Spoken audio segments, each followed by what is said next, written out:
मैं डॉक्टर नरेश चंद्र गोयल, सह आचार्य Hindi, MSG college Bharatpur, BA part second के विद्यार्थियों का प्रथम चल रहा है। देव की व्याख्याएं इसमें चल रही हैं, भाग 5। आज हम देव के पद की व्याख्या करेंगे। देव के पदों की व्याख्या के अंतर्गत देव ने श्रृंगार वियोग, श्रृंगार का जो वियोग पक्ष है उसके बारे में बताया है। वियोग पक्ष जो है उसमें नायक और नायिका अलग हो जाते हैं और दोनों के बीते समय में किए गए कार्यों को वो एक दूसरे याद करते हैं। तब वो बीती स्मृतियों को अपने मस्तिष्क पटल पर लाते हैं तो वे उनको स्मृति पटल पर ला करके वे चीज़ें उनको कचोटती हैं, याद आती हैं। याद आती हैं तो दोनों का पास आने का प्रयास करते हैं, लेकिन पास नहीं आते। तो ऐसे में वियोग की अवस्था होती है। श्रृंगार वियोग के अंतर्गत यहाँ पर 11वां पद देखिए। सासन ही सो समीर गयो, अरु आसन ही सब नीर गयो ढरे, तेज गयो गुण ले अपनो, अरु भूमि गई तनु की तनु ताकर, देव दिए मिल वेई की आसके, आसों पास आकाश रहो भरे, जा दिन ते मुख फेर हरे हसी, हीर हियो जूलियो हरे जू हरे। यहाँ पर कवि बड़ी चतुराई से अपने तत्कालीन रीतिकालीन युग की चतुराई से पांचों तत्वों के बारे में छित जल पावन गगन समीर, यानी शरीर की छिति, जल, पावक, गगन और समीर, इन 5 तत्वों से मिलकर शरीर बना है।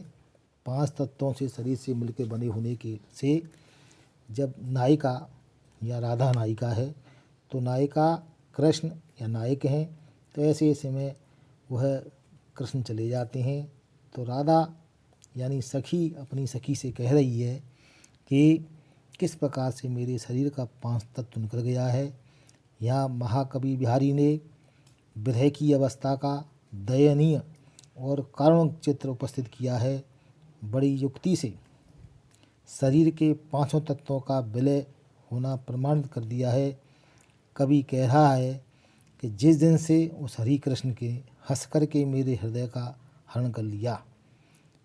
नीचे नीचे देखिए, जा दिन ते मुख फेर हरे हसे, जिस दिन से श्री कृष्ण ने हंस कर के मुझसे मुख फेर लिया, यो जू लियो हरि जू लिया है, तो उसी दिन से मेरी निश्वासों से माध्यम से शरीर का समस्त प्राणवायु तत्व चला गया है।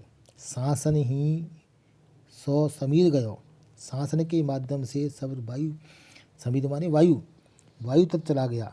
आंसुन ही सब नीर गयो, आंसुओं के माध्यम से उसी दिन से फिर आंसुओं के माध्यम से समस्त शरीर का जल तत्व बाहर निकल गया। शरीर का सखी कह रही है, राधा अपनी सखी से कह रही है, तेज गयो गुण ले अपन, और शरीर का समस्त जो तेज भी था वो अपनी विशेषताओं को लेकर चला गया। और भूमि गई तनु की तनु ताकर, पृथ्वी तत्व भी शरीर की कमजोरी से, कृशकता से के कारण चला गया। देव कह रहे हैं यहाँ पर कि देव जिये मिले वे की आ सके, आसों पास आकाश भर रहो भरे। महाकवि देव कह रहे हैं कि अब तो मैं केवल तुमसे मिलने की आशा में ही जीवित हूँ। देव जिये मिले वे की आशा, देव कह रहे हैं कि अब मैं तो नायक से ही मिलने के लिए आशा में हूँ, जीवित हूँ। किंतु इन आशाओं के आसपास भी आकाश तत्व भरा है। आशाओं पास आकाश भरोवर, आकाश तत्व भरा पड़ा है। ये आशाएं भी पूरी तरह सूनी नजर आती हैं। जिस दिन से उस हरि ने हंस कर के मुख फेरा है मेरा हृदय हर लिया है, हृदय तत्व चला गया है। दा दिन ते मुख फेर हरे हरि, हेर हियो हृदय प्रदेश हर लिया इन्होंने, उसी दिन से मेरी भी मरणासन अवस्था पैदा हो गई है। इसी प्रकार से हरि जू हरि, हरि ने हरण कर लिया है मुझे पूरी तरह से। यहाँ कवि 5 तत्वों से मिलकर के बने शरीर को किस प्रकार से एक नायिका से विष्णु होकर के नायक जाता है, 5 तत्व नायिका के शरीर से निकल जाती हैं, उसका एक रूपक चित्र खींचा है। वो रूपक तत्व बहुत ही महत्वपूर्ण है। ये पद व्याख्या के दृष्टिकोण से भी महत्वपूर्ण है, परीक्षा के दृष्टिकोण से।